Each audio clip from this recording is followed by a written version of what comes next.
Ready now? Okay. We're here with Matt Kumin. Matt, tell us a little bit about what you do.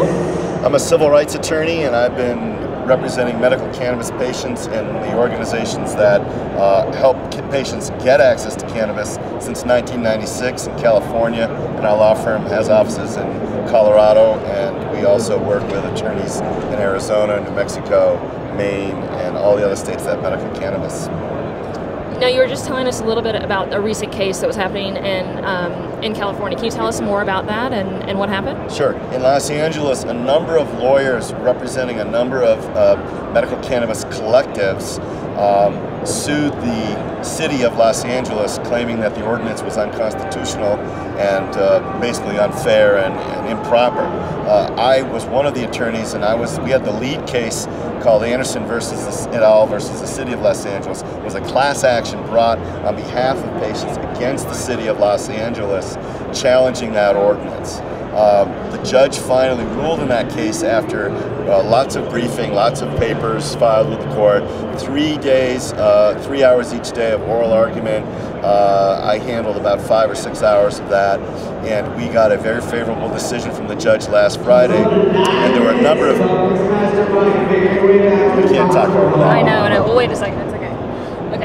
And there were a number of pieces of that. One, the most important piece is the judge said, look, state law in California says patients can form collectives and cooperatives and use those mechanisms to distribute cannabis to themselves. And if a city and county comes along and tries to say they can't do that, city and county is wrong. They have to follow state law. And that was a fundamental decision. Or piece of that ruling. Huge. We've been waiting for a judge somewhere to say that patients have that right because of state law. The judge also, as you heard me mention during the panel, made sure that he threw out the disclosure of patient name and information provision that's in the ordinance. Patients will no longer in Los Angeles have to have their names be accessible to law enforcement as of the result of that ruling.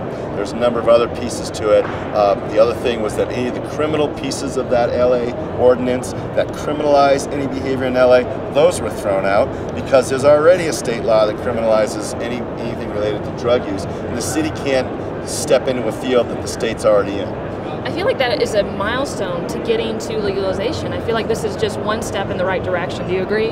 I mean, anything we do where we get judges to actually listen to and consider our arguments and approach it in an intellectually honest and rational way, that's always better for us, always better for legalization. That's great.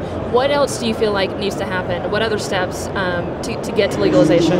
Well, in California specifically, we need to bring the Colorado legislation that happened here that's so forward, it has to be implemented in California. Matt, thank you so much for all you're doing. Keep up the great work. Thank you for being at KUSHCON. Thanks, Coco. It's a pleasure to be here.